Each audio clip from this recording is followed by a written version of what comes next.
Writing skill books. I feel like there are so many out there and I only have a blip of that, but I did want to share with you the books that I have in my writing book collection or writing skill collection, whatever you want to call this, but these are the books that I have at home physically for my writing. You can't say you didn't see this coming. Finally got some inspiration right again. So you might recognize some of these books if you have watched other videos of me with the books I bought this year. These are some of the books I bought, but also books that I have gotten from people that have gifted it to me, and some books I actually already had. So let's dive into this video and actually show you what books I own in my collection. As I mentioned, these are books I have in physical form. I don't have a lot of books in e-form, especially not on the writing subject, just because I kind of like the physical form and being able to pull out a book and actually reference it that way. It draws me away from the screen so I can focus on something else without me being on screen 24/7 all the time when I'm trying to look something up or when I'm trying to reference something. So let me dive into these books.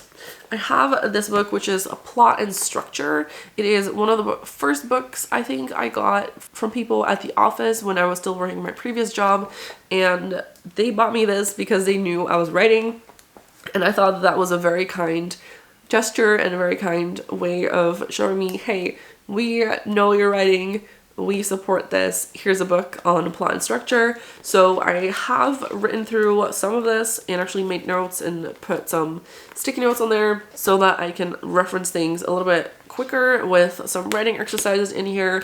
I haven't gone through the full book. That's kind of how I am with the nonfiction books. I tend to kind of read through parts of it, especially with like craft books. I tend to not necessarily read them from start to finish, but yeah, you're gonna see a lot of these like sticky notes and a lot of the not really read or completely read books anyway. So this was one of the first writing skill books I ever got in my collection, just because this was gifted to me and I didn't really have any writing related books at the time, so I had this one. So another one that was early to enter into my collection was Save the Cat Writes a Novel. I feel like this book has been talked about so much on Authortube and the writing community all over the internet, so I felt like I had to get this. And this was before I even had a YouTube channel. This was literally when I was started finding out about Authortube, and I ended up getting this book. I ended up reading through it, at least most of it. I don't have any of those sticky notes in here, only one here. But I do have my bookmark in here so I can actually check back in. We have actually gone through this book together in a video series I did on my beat sheet and actually writing a beat sheet for my vampire book idea. So if you want to watch that video, I'll make sure to leave it linked down below.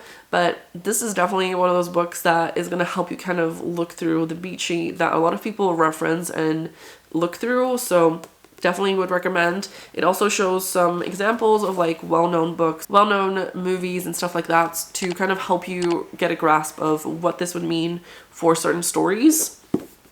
So definitely recommend. Here are some that I got that I haven't actually read.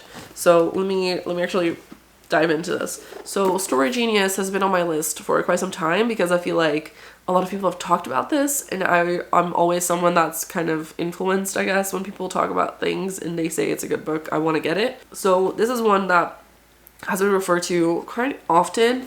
So this is also kind of going into the outlining and plotting of your book. So that's another one that can go onto that list that I have on plotting your book and kind of figuring out what book you're writing and also what you're putting into your book so that your book is going to make sense in the end.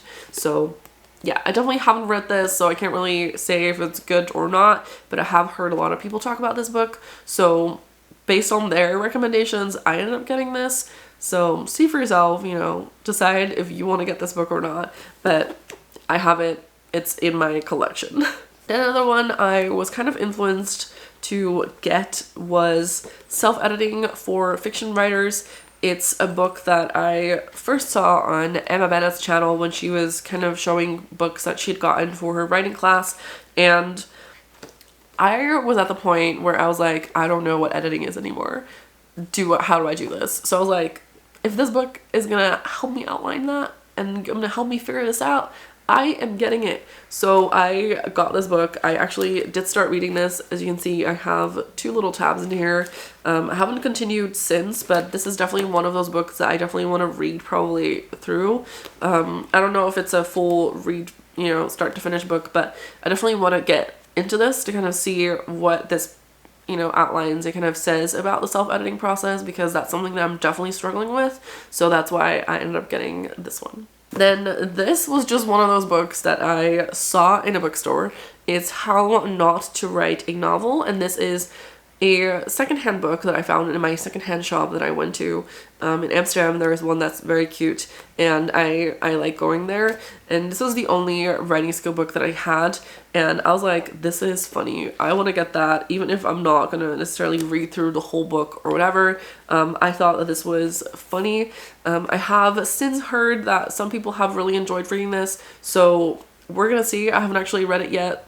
With a lot of these books, this is on my list to read at some point that is kind of writing skill related, so I figured I'd show you guys. Then these are 2 books that were actually gifted to me. So What If was my Secret Santa book I got last year from Shannon over on As the Houston's channel, and I like kind of this. I haven't actually read it. I know I'm terrible at reading books, okay? I know.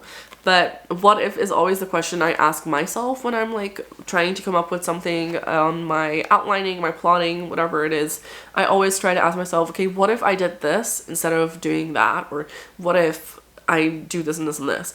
And what if is always a question that I ask. So I feel like this is very fitting to like how I do my writing. So I'm really excited to look into this at some point. I don't get around to reading books anymore. It's terrible. I know.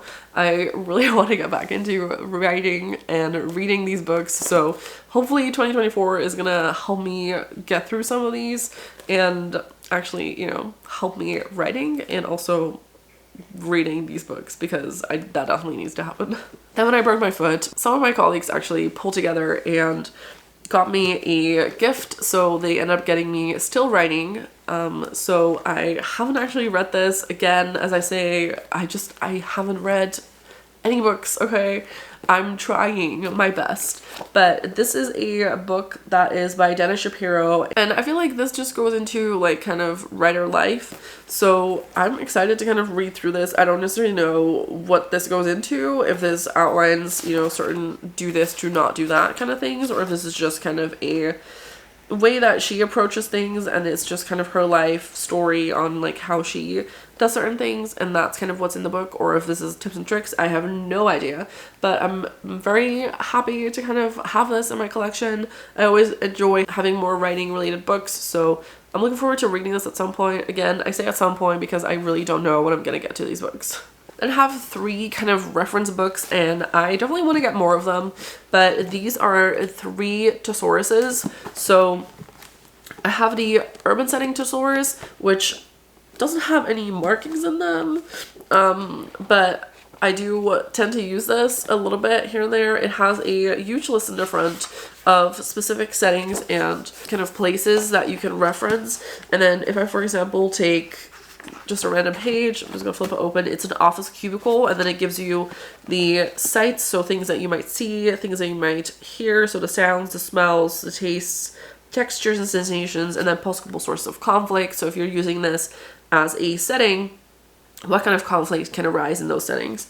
And then also people commonly found here, related settings, and then it also gives you some notes and tips on the setting, and then description for examples. So I've been using this because I'm terrible at like descriptions, so I've been using the urban one, but more so even the rural settings one, which is one that has a lot of tabs on the top here, but also on the side.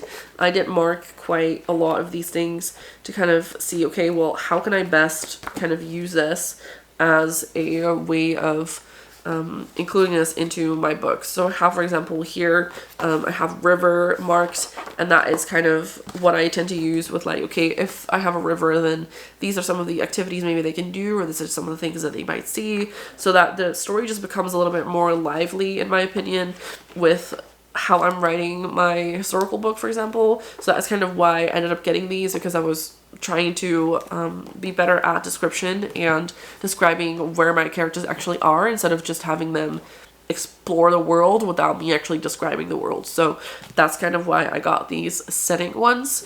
And then I also got the Emotion Thesaurus, and I was like, I don't know how much I'm gonna use this, but we'll see. And I ended up actually really liking this. So some of this kind of outlines certain emotions. So if we have anxiety, for example, that's one of the ones I actually marked down. It actually also gives you physical signals of this behavior, which I really thought was a good kind of way of describing emotions, because that's kind of how I like to approach it. I like to approach it in, okay, what are people actually doing? Like, are they picking their nails? Are they biting their nails? Are they shifting from leg to leg? Are they, you know, bouncing their leg? Like, what are they doing? And these kind of describe the physical traits or physical things that might show certain emotions, and also kind of sometimes also the feeling that someone else might feel, so like the internal sensations of these people. So if I'm writing from a first person point of view, then, you know, feeling too hot or too cold, or restless legs, or like dizziness, like stuff like that, I can write down as emotions for certain people. So those are kind of the 3 thesauruses I ended up getting. There are plenty more in this series, so hopefully, you know, at some point I will get more of them, because I enjoy kind of referencing them when I'm writing nowadays, even though I didn't write a lot this year. But when I was writing my short story as well, I went through these quite a lot to kind of figure out, okay, what are some of the emotions I'm describing? How can I describe that in a different way, or stuff like that? And I ended up grabbing these quite often, especially when I was going through and doing a first self-edit before I send it out to anyone. I ended up getting the settings ones, and actually going through, okay, what are some of the sensations, what are some of the smells, what are some of the things that I can reference in these scenes to kind of add a little bit more description without making it too big, but just like, you know, little hints here and there of description that will make this feel more alive. So I would recommend these. I like them. So I feel like that's it for like the generic and general kind of writing skill books I have. I also have 2 more that I bought specifically for my historical project. So I have the Time Traveler's Guide to Medieval England, which is literally someone taking you through kind of what it would be like if you walked through the medieval streets, medieval towns, stuff like that. I have a lot of tabs in this book to kind of see what I actually want to look at for this book specifically, and I'm definitely going to reference this a lot for my historical book with all the research I'm trying to do for that. And then I also ended up getting this one, which is Delays, which is a, you know, kind of love tale, I guess, in a way. So it is in Dutch. I couldn't find an English version. This was the only version I could find. And this is essentially from the 12th century, so it's very old text, but I kind of wanted to see what romance would look like in like written form around that time that I'm writing this historical book at, so that I knew what my character could potentially be reading if I wanted her to read something, because that is what I had written in the book, and I was like, I don't actually know if they had romance in written form at the time for people to read. So apparently they do, and this is one of the books that came up, so I ended up getting it so I can kind of see what that would look like. I haven't read it, as with a lot of these books, again, but I do want to kind of look into this at some point to kind of see, okay, what would my character be reading? And that's why I ended up getting this. But these 2 are probably not necessarily going to be in anyone's collection. Specifically, if you're writing historical fiction that is medieval England, then, you know, you can get this. I do kind of like the way that this is describing certain things. This might be very, very specific, so I don't necessarily recommend anyone getting this. But so yeah, that's kind of my writing book collection. I probably do have some other books that kind of touch base on that a little bit. I have a book from my uni days that goes into creative writing, but that is, I think, more so to do with like advertisement and stuff like that. So I didn't really want to grab that, as that is not necessarily novel writing, and I wanted to kind of keep it that way. And I also have one, I think, that goes into speeches and stuff like that, but we're not here for that. We're here for the actual book writing, and these are my writing skill books, if you want to call it that, and the books that I actually own. Not a lot of books read, but, you know, that's kind of my general theme with this bookshelf. So I have a lot of books, but I don't have them all read. It's just what I do. But yeah, I hope that you enjoyed kind of seeing what writing skill books I have. If you have any recommendations for other skill books that you want to share below, I know that I still have quite some on my wish list. I know like Anatomy of Story is one that I have on my wish list. I know Stephen King own writing is one that a lot of people refer to. There is more, and I can't at the top of my head think of this at the moment. Romance in the Beach, for example, is also another one. I know that there's more, but I can't think of them right now. If you have any that you would recommend, please leave them down in the comments and let me know. I might end up getting them in the future, and if I end up reading any of these, I might talk about them on my channel again if I thought that they were good. But yeah, that's kind of it for me on this video. It's a quick little short video, I think, of just me kind of going through this, but maybe you know, find some inspiration of, hey, I want to get that book. I wonder what that is all about. Then I will make sure to leave links to all these books down below. And with that, I hope you have an awesome time. You have a great day, and 2024 is treating you well. And with that, I hope to see you in my next videos.